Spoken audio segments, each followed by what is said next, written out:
আসসালামু আলাইকুম বন্ধুরা, আপনারা কেমন আছেন? আমিও খুব ভালো আছি। আমি আমার বাবা মিলে আমরা নদীর পাড়ে ঘুরতে গিয়েছিলাম।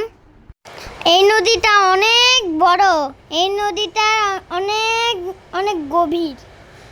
বন্ধুরা, যেই পরিমাণ ঢেউ, একদম রিসোর্টের নিচেই পানি এসে গেছে। বন্ধুরা, অনেক বড় বড় ঢেউ ছিল।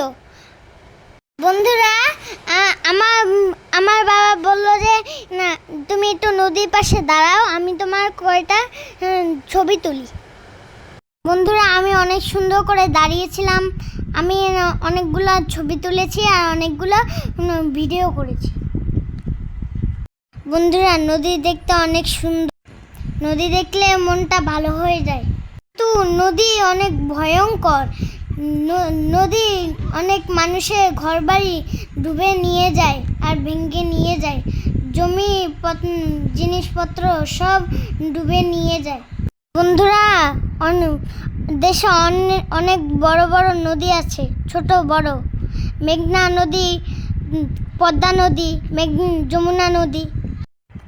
বন্ধুরা, আমি নানি বাড়ি যাওয়ার সময় যমুনা নদী দেখেছি, কিন্তু আমি পদ্মা নদী দেখিনি। এখন আমি দাঁড়িয়ে আছি মেঘনা নদীর পাশে। বন্ধুরা, মেঘনা নদী কি উত্তাল! ঢেউগুলো আমার পায়ে এসে গেছিল। আমি দৌড়ে ছোটাছুটি করতেছিলাম।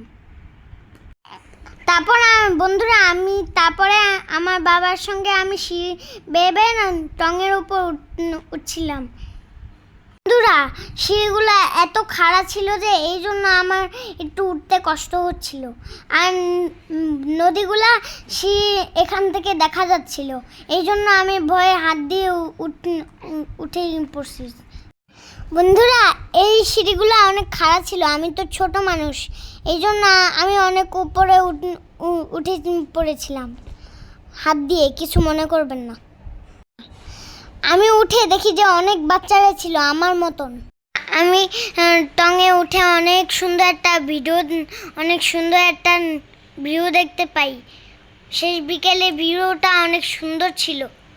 বন্ধুরা, টঙে উঠে এত সুন্দর ভিউ ছিল। আমার বাবা ভিডিও করছিল উপর থেকে। দেখুন কত সুন্দর একটা ভিউ। আপনাদের ভিডিওটা কেমন লেগেছে অবশ্যই কমেন্ট করে জানাবেন। বন্ধুরা, দেখুন কত বড় একটা মেঘনা নদী। এখানে ছোট ট্রলার আর ছোট নৌকাও যায়, বড় বড় লঞ্চও দেয় ঢাকায় অনেক দূরে। বন্ধুরা, এখানে অনেক সুন্দর টং আছে। এই টঙের ভিতরে অনেকগুলো বসার জায়গা আছে। এই টঙের ভিতরে আপনারা ওই যে মজার মজার খাবারও খেতে পারবেন, এখানে বসে বসে, আর ভিউ দেখতে পারবেন। বন্ধুরা, আপনারা চাইলে অনেকগুলো ছবিও তুলতে পারবেন, অনেক সুন্দর সুন্দর। বন্ধুরা, আমিও তুলেছি অনেক সুন্দর সুন্দর ছবি।